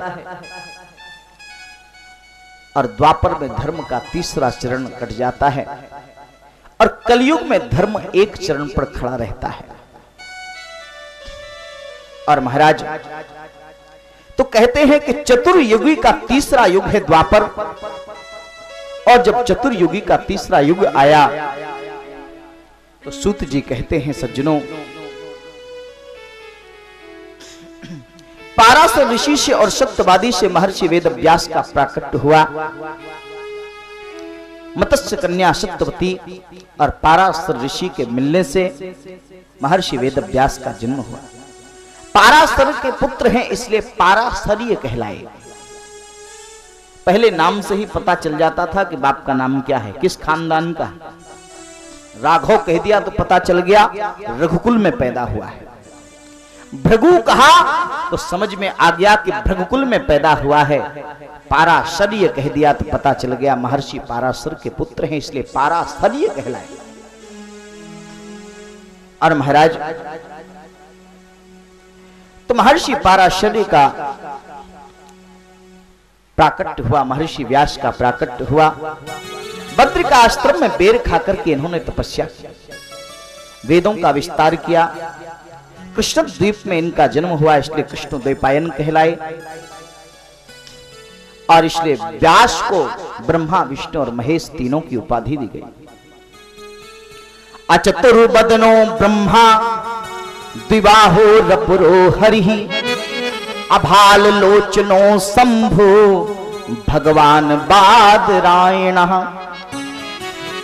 चार मुख नहीं है फिर भी ये ब्रह्मा है, क्योंकि चारों वेदों का विस्तार किया है। चतुर्भुज नहीं है, दो ही भुजाएं हैं, फिर भी ये विष्णु है। तीन नेत्र नहीं है, फिर भी ये भगवान शिव हैं, क्योंकि ज्ञान का तीसरा नेत्र है इनके पास। और महाराज इस प्रकार से महर्षि वेद व्यास का जब जन्म हुआ, एक बार अशांत व्यास जी महाराज अपने आश्रम में बैठे हुए, वेद विद्या विशारद सारंग वीणा पारद देवर्षि नारद का आगमन हुआ। देवर्षि आए हैं। महर्षि व्यास ने देवर्षि का स्वागत किया, आसन दिया, पधारिए महाराज। और नारद जी ने जब देखा कि पाराशरीय अर्थात महर्षि व्यास के मस्तिष्क पर चिंता की लकीरें, पूछ दिया, पाराशर्य महाभागा भवतः कच्चितात्मनः परितुष्यत शरीर आत्मा मानस एव आ। हे पाराशर के पुत्र, तन मन से आप संतुष्ट तो हैं, लेकिन फिर भी आपके चेहरे पर, आपके मुखारबिंद पर उदासी, क्या कारण है? व्यास जी महाराज ने कहा कि देवर्षि अस्तेव में स्तर्ममिदं त्युक्तम तथापि नात्मा परितुष्यति में तन्मूलमव्यक्त मगादबोधम पृच्छामहे त्वात्म भवात भूतम। देवर्षि आपने सही कहा, मुझे जो करना चाहिए था मैंने नहीं किया, या मुझे जो करना चाहिए था मैं नहीं कर पाया। और महाराज देवर्षि नारद ने कहा कि आप पूछते हैं तो हम बताते हैं। आपने पुराणों की रचना की, महाभारत की रचना की, वेदों के 4 भाग किए, लेकिन वेदों की द्रूह भाषा, वेदों का क्लिष्ट ज्ञान आम जनमानस को समझ में नहीं आता। आपने लिखा कुछ और लोग कुछ और समझने लगे। आपने महाभारत की रचना की, उसमें आपने एक व्यतिक्रम कर दिया है, सकाम कर्मों का इतना निरूपण किया है कि आप जैसे महापुरुषों के वाक्य से ही लोग सीखते हैं, इसलिए दुनिया में कोई निष्काम कर्म करेगा ही नहीं।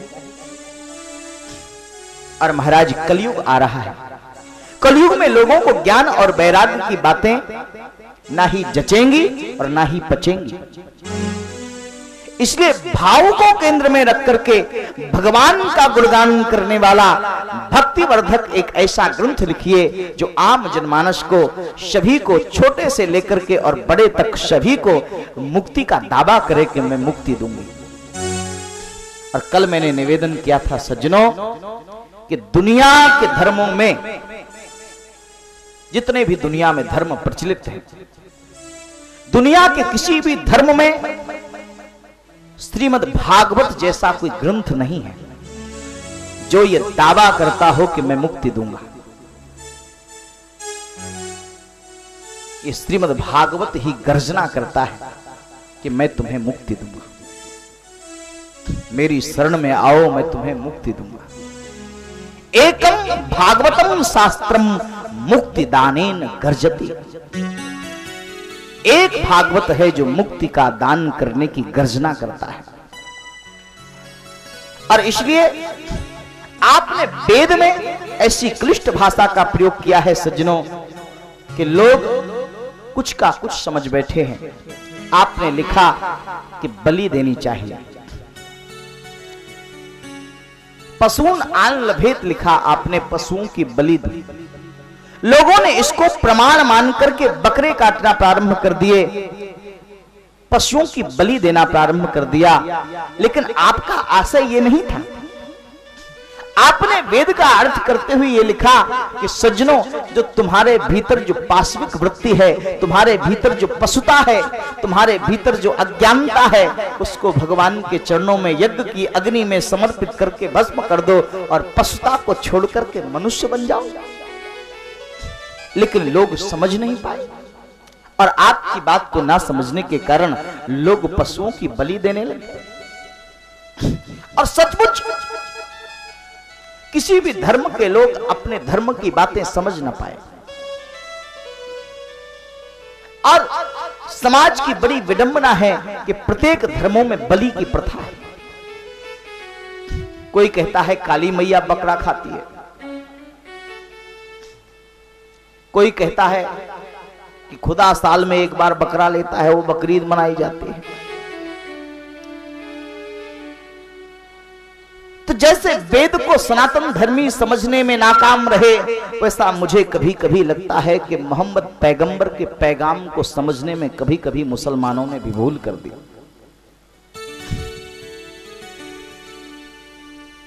जहां एक और कुरान कहती है कि अल्लाह का नूर ही सभी के भीतर है, तो प्रश्न उठता है कि क्या बकरे में खुदा का नूर नहीं है? फिर बकरे को काटने की बात कैसे? और सज्जनों, एक बात बताऊं, जब हमारे मुसलमान भाई हज यात्रा करने के लिए जाते हैं तो वहां पर उनको एक सफेद वस्त्र उड़ाया जाता है, पहनाया जाता है। और उनका धर्म गुरु, जिसे मुर्शिद कहते हैं, वो समझाता है ये सफेद वस्त्र पहनने का मतलब है कि तुमने जीवन में त्याग किया है, सब कुछ छोड़ करके तुम खुदा के दरबार में आए हो। और शिक्षा देता है कि यहां तुम्हारे पांव से चींटी भी दब के नहीं मरना चाहिए, चींटी भी तुम्हारे पांव से दब करके यहां नहीं मरनी चाहिए, क्योंकि ये खुदा का दरबार है और खुदा के बनाए हुए सभी जीव जंतुओं को यहां शरण मिली है। बसर को चाहिए कि चींटी को ही बचा के चले, और खाई है उन्हीं ने ठोकरे जो खुदा के यहां सर उठा के चले। एक और जहां कुरान इतनी अहिंसा की बात करता है, वहीं दूसरी ओर यह भी कहा जाता है कि हज करने से पहले मुसलमान को कुर्बानी देनी होगी। अगर कुर्बानी नहीं दी जाती है तो शायद खुदा उनकी हज यात्रा को कबूल नहीं करेगा। ये बड़ा विरोधाभास सा दिखाई देता है। मुझे लगता है कभी कभी शायद मोहम्मद के पैगाम को ठीक से ये समझ ना पाए, और जिन्होंने समझा होगा वो हिंसा की बात करते ही नहीं होंगे, वो अहिंसक होंगे। और इसलिए समाज ने जब वेदों को नहीं समझा तो यज्ञों में पशुओं की बलि देने लग गए। भगवान को शराब की बोतलें चढ़ने लगी। दिल्ली में आप जाएं, एक मंदिर है भैरव बाबा का, वहां शराब की बोतल, बड़ी बड़ी महंगी शराब की बोतलें जो है वहां चढ़ती हैं। बोले कौन? बोले भैरव बाबा पीते हैं, और शाम को कुछ नहीं तो एक 50-100 पियक्कड़ वहां बैठते हैं मंदिर बंद होने के बाद, और फिर देखो उनकी मस्ती, लगता है फिर वही भैरव हो गए। तो समाज जो दिशा मिलनी चाहिए समाज को, वह दिशा नहीं मिली, और समाज आपके लिखे हुए वाक्यों को से दिग्भ्रमित हो गया। इसलिए आप भक्ति और भाव को केंद्र में रख करके श्रीमद् भागवत की रचना कीजिए। और सज्जनों, मैंने अपने पूर्व जन्म की कथा को देवर्षि नारद ने सुनाया कि मैं पहले उपबरहण नाम का गंधर्व था, इसके बाद मैं एक दासी का पुत्र बना, और दासी ब्राह्मण के घर में सेवा करती थी, वहां संतों का आगमन होता था। मेरी माँ संतों की सेवा करती थी, और उनके पत्तल में बचा हुआ जो झूठा उच्चिष्ट था यानी जूठन था, उसको कभी कभी ब्राह्मण मुझे पत्तल फेंकने के लिए कहता, तो मैं उस उच्चिष्ट, संतों के उच्चिष्ट को खा लेता। और संतों के उच्चिष्ट को खाते खाते जब संत जाने लगे तो मैंने संतों से निवेदन किया कि मेरा मन आप में रम गया है, मेरा मन आप में रम गया है, आप मुझे अपने साथ लेते जाइए। संतों ने कहा कि तू अपनी माँ का इकलौता बेटा है, तेरी माँ हमें गाली देगी कि मेरे बेटे को बाबा बना दिया, इसलिए तू यहीं रहे, माँ की मुक्ति का इंतजार कर, इसके बाद भगवान का भजन कर। और संतों ने मुझे वासुदेव गायत्री मंत्र दे दिया। नमो भगवते तुभ्यं वासुदेवाय धीमहि प्रद्युम्नाय अनिरुद्धाय नमः संकर्षणाय चा। ये वासुदेव गायत्री मुझे दे दी। इसमें भगवान के 4 नाम हैं, वासुदेव, प्रद्युम्न, अनिरुद्ध और संकर्षण। धीमहि शब्द से ये गायत्री बना। तो वासुदेव गायत्री मंत्र का जप करने के लिए मुझे कहा, मैं मंत्र जप करने लगा। और एक दिन क्या हुआ कि मेरी माँ गाय दोहने के लिए गौशाला में गई, और गाय दुहते दुहते सर्प ने दंश कर लिया, सर्प ने काट लिया। मेरी माँ की मृत्यु हो गई। मैं खुशी भी हुआ, और मुझे हर्ष भी हुआ, उल्लास भी हुआ, और विषाद भी हुआ। मैंने सोचा कि माँ मर गई, अच्छा हुआ, भगवान का भजन करूंगा। और ये दुख भी हुआ कि माँ मर गई। अब मैं मुक्त होकर के विचरण करने लगा। एक दिन एक सरोवर के किनारे गया। सरोवर के किनारे बैठ करके मुझे भूख लगी, क्षुधा और तृषा से व्याकुल होकर के मैंने सरोवर के किनारे लगे हुए वृक्ष के फलों को खाया, सरोवर से पानी पिया, जल पिया। वहीं पर ध्यानस्थ होकर के श्री हरि का स्मरण करने लगा, मंत्र का जप करने लगा। मंत्र का स्मरण करते करते मैं स्थित प्रज्ञ हो गया, और मेरी चेतना, मेरी चैतन्यता इतनी लय हो गई कि महाराज मुझे भगवान का दर्शन हुआ। मैंने भगवान की झांकी का दर्शन किया, और एक पल के लिए झांकी आई और दोबारा गायब हो गई। मैंने बार-बार प्रयास किया उस झांकी को देखने का, लेकिन फिर नहीं आई। मैं रोने लगा। आकाशवाणी हुई, नारद अभी इतना ही, अभी इतना ही, जाओ जाकर के तपस्या करो, अगले जन्म में हो सकता है और कुछ ज्यादा मिले। और ब्रह्मा जी का जब एक कल्प पूरा होता है, जब एक कल्प पूरा होता है तो ब्रह्मा का एक दिवस पूरा हुआ, ब्रह्मा की रात्रि शुरू हुई। और ब्रह्मा जब निंदा के अधीन होते हैं तो सो जाते हैं। जब ब्रह्मा सो जाते हैं तो सृष्टि में प्रलय हो जाता है। सृष्टि में प्रलय हो गया, सब कुछ ब्रह्मा में समा गया, और मैं भी ब्रह्मा में समा गया। अगला जन्म मेरा हुआ तो मैं ब्रह्मा के मानस पुत्र के रूप में मैंने जन्म लिया, नारद कहलाया। और देवताओं के द्वारा मुझे ये वीणा दी गई, और अब हरि का गुण गाता हूं। दैत्यों में जाता हूं तो भी पूजा जाता हूं, और दानवों में जाता हूं तो भी पूजा जाता हूं। इसलिए व्यास जी, ये भगवान की भक्ति का फल है। इसलिए भक्ति को केंद्र में रख के आप भागवत की रचना कीजिए। और मैंने अपने पिता ब्रह्मा से 4 श्लोकों में श्रीमद् भागवत का ज्ञान प्राप्त किया था, वह 4 श्लोक में आपको सुनाता हूं और 4 श्लोक से आप 18,000 श्लोकों की संरचना कर दीजिए, क्योंकि आप तो व्यास हैं और व्यास का अर्थ होता है जिसको विस्तार करना आता हो। व्यस्तः वेदा अनेनिसा, जिसने वेदों का विस्तार किया हो। इसलिए आप ऐसा भक्ति प्रधान ग्रंथ लिखिए और सरस्वती नदी के किनारे, पश्चिम किनारे पर शाम्यप्रास नामक आश्रम में व्यास जी, ब्रह्म नदी सरस्वती है और ब्रह्म नदी सरस्वती के किनारे पर ब्रह्म विद्या का लेखन प्रारंभ किया और महाराज आचमन प्राणायाम किया, समाधि लगाई और फिर उस आनंद की अभिव्यक्ति ने व्यास ने जो अनुभव किया वही लिखने लगे। और महाराज बोलते जाते हैं व्यास जी, और गणेश जी महाराज सामने गुफा में विराजमान है। गणेश जी महाराज लेखन का कार्य करते हैं, श्री व्यास जी महाराज बोलने का कार्य करते हैं। इस प्रकार से भागवत की रचना हुई और महाराज भागवत की रचना करने के बाद व्यास के मन में यही आया कि इस भागवत का उत्तराधिकारी कौन है। और देखो, भागवत बड़ा कठिन विषय है।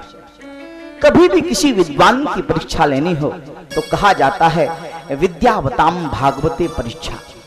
अगर किसी की विद्या का परीक्षण करना हो तो उसे भागवत में ही उससे चर्चा करनी चाहिए, क्योंकि भागवत में वाक्यार्थ कुछ अलग है, लक्ष्यार्थ कुछ अलग है, यानी उच्चारण कुछ अलग होता है और अर्थ कुछ अलग निकलता है। इसलिए विद्वानों की परीक्षा भागवत में होती है। तो वेद उपनिषद का सार है भागवत।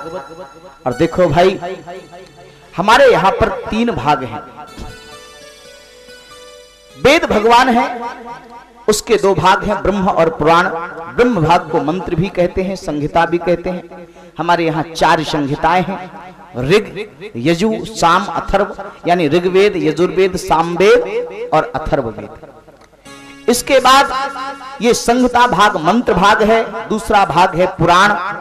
इसमें 3 विभाग हैं, विधि, आरण्यक और उपनिषद। विधि विभाग कर्म को प्रशस्त करता है, आरण्यक विभाग उपासना को करता है, भक्ति के मार्ग को प्रशस्त करता है, और उपनिषद का जो विभाग है वो ज्ञान को प्रशस्त करता है। तो विधि विभाग को बताने वाला, विधि विभाग का जो दर्शन है, जो इसकी फिलॉसफी है, इसके फिलॉसफर है महर्षि जैमिनी, इसके ऋषि है महर्षि जैमिनी, और जो व्यास जी के शिष्य हैं इन्होंने कर्म के मार्ग को बताया। और जैसे विधि विभाग को आप कॉमर्स कहिए और भक्ति के विभाग को आप आर्ट्स कहिए, और इसके अलावा ज्ञान के विभाग को आप साइंस कहिए, इसलिए ज्ञान को विज्ञान कहा जाता है। और आरण्यक यानी भक्ति विभाग को बताने वाला जो दर्शन है, तो भक्ति के आचार्य जो हैं, भक्ति के जो फिलोसफर हैं, वो सांडिल्य ऋषि का दर्शन है और देवर्षि नारद है। इसलिए नारद भक्ति सूत्र भी है और सांडिल्य भक्ति सूत्र भी है। और तीसरा विभाग है उपनिषद यानी ज्ञान विभाग, उसका जो दर्शन है, उसकी जो फिलॉसफी है वो ब्रह्म सूत्र में है। और ब्रह्म सूत्र का ही दूसरा नाम, जो ब्रह्म सूत्र है उसके जो रचयिता है, उसके जो प्रणेता है, उसके जो फिलॉसफर हैं वो महर्षि व्यास हैं। जैमिनी दर्शन दूसरा नाम है, जैमिनी दर्शन का जो दूसरा नाम है वो पूर्व मीमांसा है। शांडिल्य और नारद के दर्शन का दूसरा नाम मध्य मीमांसा है और व्यास के दर्शन का दूसरा नाम उत्तर मीमांसा है। तो पूर्व मीमांसा, मध्य मीमांसा, उत्तर मीमांसा यानी कर्म, भक्ति और ज्ञान। तो ये श्रीमद् भागवत की कथा क्या है? कर्म, भक्ति और ज्ञान सबका निरूपण श्रीमद् भागवत में हुआ है। इसलिए ये वेद उपनिषद का सार है। इसलिए कहा निगम कल्प तरोर गलितम फलम सुख मुखाद्रव संयुतम। यह वेद रूपी वृक्ष का पका हुआ सुपक्व परिपक्व फल है, सुक्तुंड संस्पृष्ट है ये। इसलिए आज इतना कह करके अपने वक्तव्य को विराम देते हैं। बोलिए भागवत भगवान की जय। यति पावन पुराण की आरती, यति पावन पुराण की आरती, यति पावन पुराण की आरती, यति पावन पुराण की। धर्म भक्ति विज्ञान खान के, धर्म भक्ति विज्ञान ताली बजा खान के, महापुराण भागवत निर्मल, महापुराण भागवत निर्मल, शुक मुख विगलित निगम कल्प फल, मुख विगलित निगम कल्प, परमानंद सुधारक में कल, परमानंद सुधारक में कल, लीलारती रस रस निधान के, आरती अति पावन पुराण की, कलिमल मथन ताप निवारिणी, कलिमल मथन ताप निवारिणी, जन्म मृत्युमय भव भय हारिणी, जन्म मृत्युमय भव भय हारिणी, सेवक सतत सकल सुखकारिणी, सेवक सतत सकल सुखकारिणी, सुमहोषधि हरि चरित गान की, सुमहोषधि हरि चरित पान की, आरती अति पावन पुराण की, आरती अति पावन पुराण की,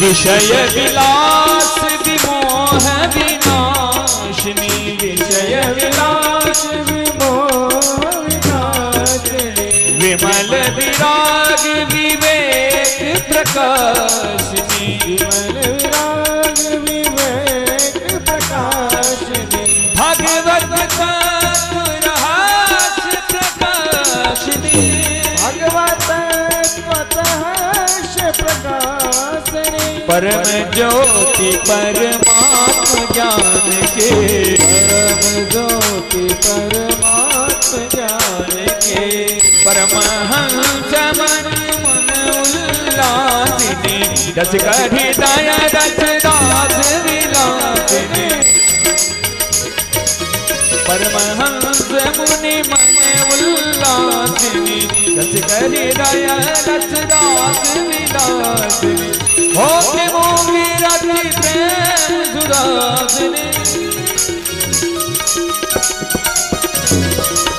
कथाया किंचन ही सुजान की, कथाया किंचन ही सुजान, जय हो आरती अति पावन पुराण की, आरती अति पावन पुराण की, धर्म भक्ति विज्ञान गान की, धर्म भक्ति विज्ञान गान की, आरती अति पावन पुराण